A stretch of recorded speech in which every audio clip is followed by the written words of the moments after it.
Hello everyone, myself Dr. Ghurke Mangesh here to discuss about antitubercular agents.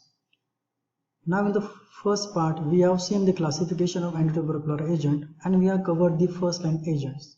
Now in this part we will cover the second line agents, that is paraamino-salicylic acid, ethionamide and antibiotics like streptomycin and cycloserine.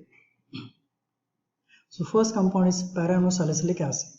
With the structure of paraamino-salicylic acid, the basic ring is benzoic acid, at the second position OH group and fourth position amino group. So the IUPAC nomenclature become 4-amino-2-hydroxybenzoic acid.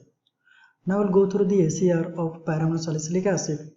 The first point is any modification in the structure results in a decrease in the activity. Means if you change any group in their structure, it will decreases the activity.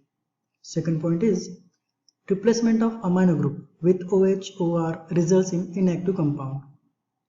Next point, masking the OH group or replacing with thiol or amino group results in loss of activity.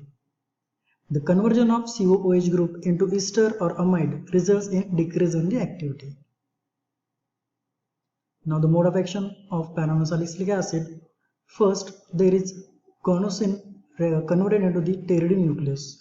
Now this pteridine nucleus combined with para-amino-benzoic acid in the presence of dihydropteroate synthetase that will give folic acid. Now folic acid in the presence of dihydrofolate synthetase converted into dihydrofolic acid.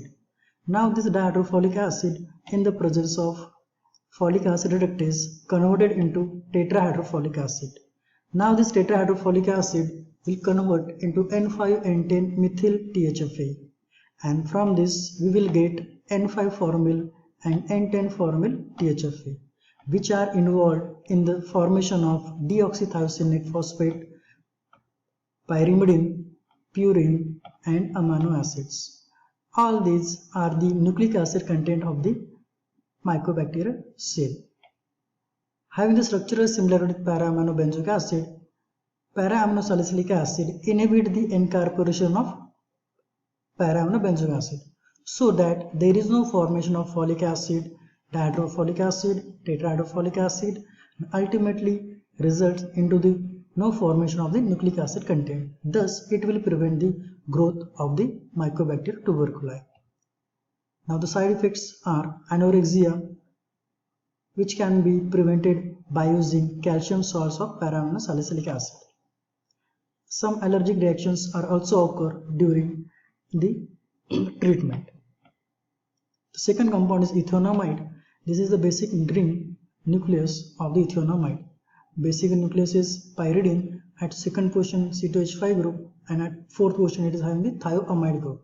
So the IUPAC nomenclature is 2-ethyl-pyridine 4-carbothioamide. It is the analog of nicotinamide, and the testing of various analogs shows that 2-ethyl isonicotinamide is having good antitubercular activity.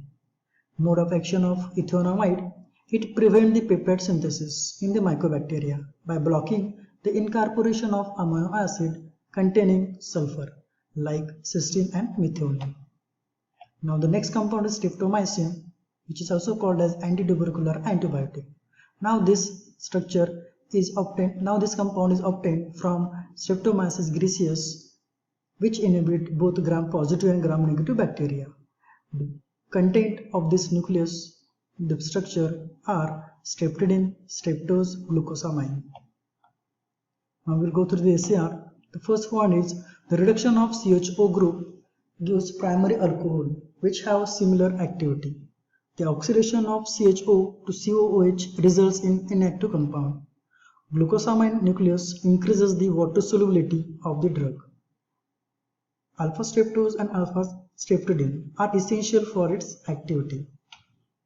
Mode of action of streptomycin is protein synthesis inhibitor. It binds to the small 16S rRNA of the 30S ribosomal subunit of the bacterial ribosomes, interfering with the binding of formyl methionine transfer RNA to the 30S subunit. This leads to codon misreading, eventual inhibition of protein synthesis and ultimately death of the microbial cell. It also inhibits polymerization of amino acid which are required for nucleic acid synthesis. These are some side effects of streptomycin, that is, alcohol form is less toxic to vestibular apparatus, however, it is more toxic to the auditory branches and results into decrease in hearing. Most of these side effects are dose related and probably involve vertigo. The next compound is cycloserine. It is obtained from the Streptomyces orchidaceae, and this is the structure of cycloserine. The nomenclature is 4-amino isoxazoline 3-one. Now the SAR of cycloserine, isoxazoline ring is required for its activity. If the NH2 group is replaced by OH-COOH, it decreases the activity. If the CO group is replaced with the hydroxylamine group, gives the product with less activity. Now the mode of action of cycloserine. It works as an antibiotic by inhibiting the cell wall biosynthesis in the bacteria. Now we will go through the flow chart of the cycloserine mode of action. First, the L-alanine. In the presence of alanine racemase enzyme, it will get converted to D-alanine. Now the two molecules of D-alanine, they will combine in the presence of D-alanine ligase enzyme into the D-alanine dipeptide bond, and this will involve in the peptidoglycan cell wall formation. Now the mode of action of cycloserine, that is, it is having the structural similarity with the enzyme. It will block both the enzyme alanine racemase enzyme as well as D-alanine ligase enzyme, so that there is no peptidoglycan cell wall synthesis takes place. Thank you.